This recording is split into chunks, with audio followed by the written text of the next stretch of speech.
Selamat pagi, salam dalam kasih keluarga kudus. Dari Biara Bethlehem Salatiga, saya Romo Martin MSF hadir menyapa Anda semua dalam cinta Tuhan.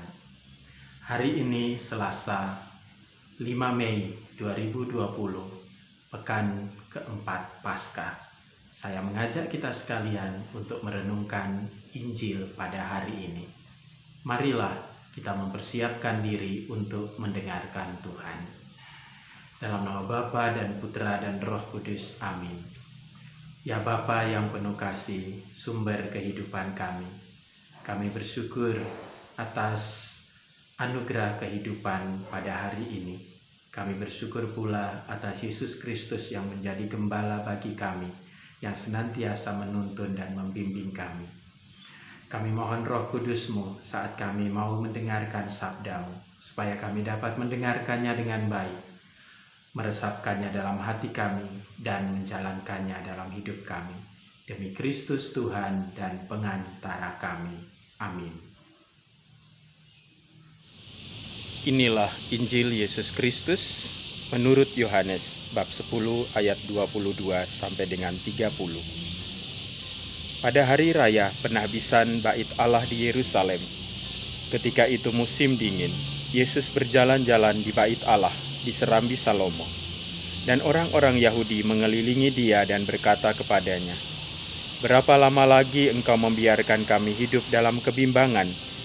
Jikalau engkau Mesias, katakanlah terus terang kepada kami." Yesus menjawab mereka, "Aku telah mengatakannya kepada kamu, tetapi kamu tidak percaya. Pekerjaan-pekerjaan yang kulakukan dalam nama Bapakku, itulah yang memberikan kesaksian tentang aku. Tetapi kamu tidak percaya, karena kamu tidak termasuk domba-dombaku. Domba-dombaku mendengarkan suaraku, dan aku mengenal mereka dan mereka mengikut aku. Aku memberikan hidup yang kekal kepada mereka, dan mereka pasti tidak akan binasa sampai selama-lamanya. Dan seorang pun tidak akan merebut mereka dari tanganku. Bapakku yang memberikan mereka kepadaku lebih besar daripada siapapun, dan seorang pun tidak dapat merebut mereka dari tangan Bapa. Aku dan Bapa adalah satu." Saudara-saudari terkasih di dalam Tuhan kita Yesus Kristus,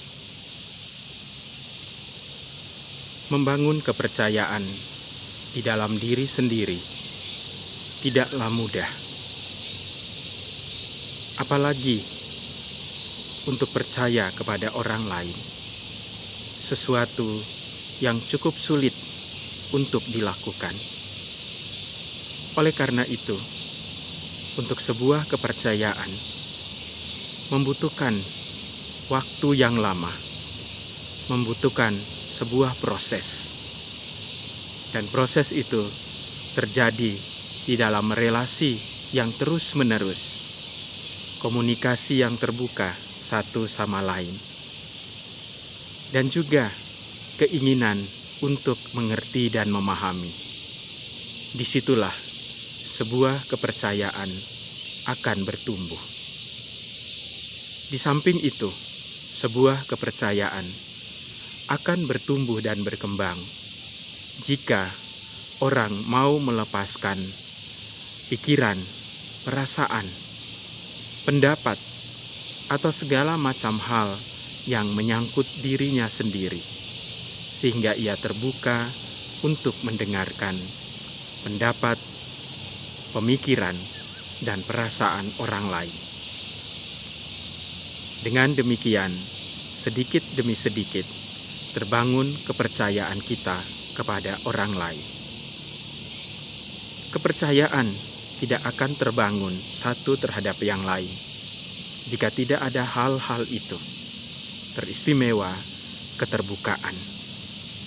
Orang terlalu kekeh memegang prinsipnya, memegang pendapatnya, memegang perasaannya, sehingga ia tidak mau mengerti, ia tidak mau terbuka terhadap ajaran atau apapun yang dilakukan oleh orang lain. Dia terlalu memegang prinsip dan pikirannya sendiri.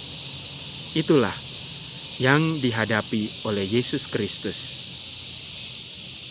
terhadap orang-orang Yahudi yang datang kepadanya dan meminta supaya ia mengatakannya dengan jujur bahwa dia adalah Mesias.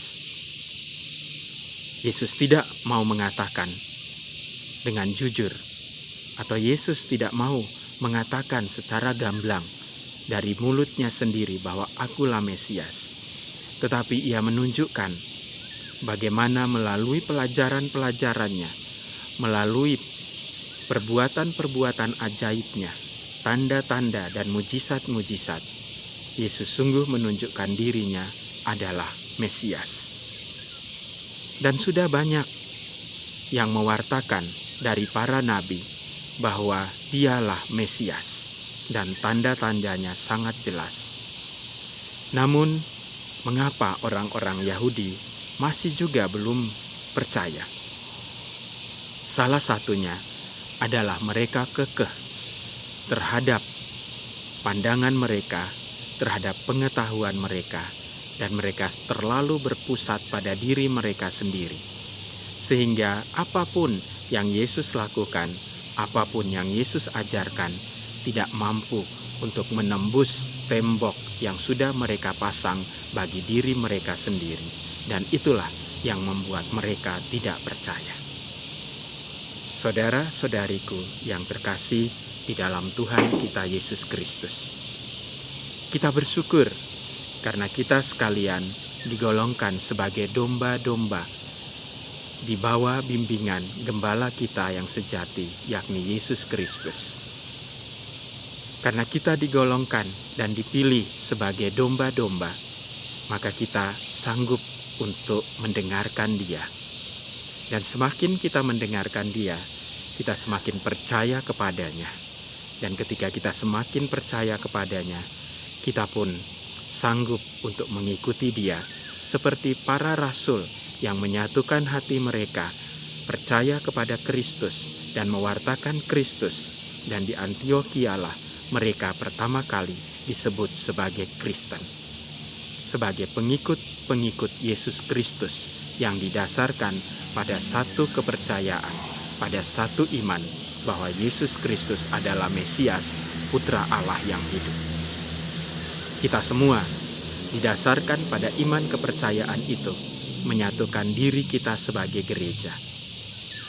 Dan karena kepercayaan itu pula kita dikuatkan, disanggupkan untuk bersatu sebagai satu keluarga Allah di dunia ini, sambil terus mewartakan tentang cinta kasih Kristus lewat karya-karya kita, karya-karya pelayanan kita sebagai anggota gereja, satu demi satu sesuai dengan tanggung jawab dan panggilan hidup kita.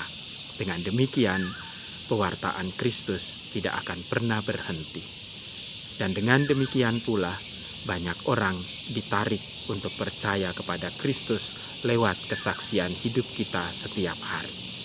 Semoga Roh Kudus Allah membantu dan menguatkan kita untuk terus mewartakan Kristus, mulai dari diri kita sendiri sebagai satu keluarga Allah dalam gereja Katolik yang kudus di dunia ini, yang bersatu bekerja sama untuk menampakkan kerajaan Allah, kerajaan cinta kasih di dunia ini.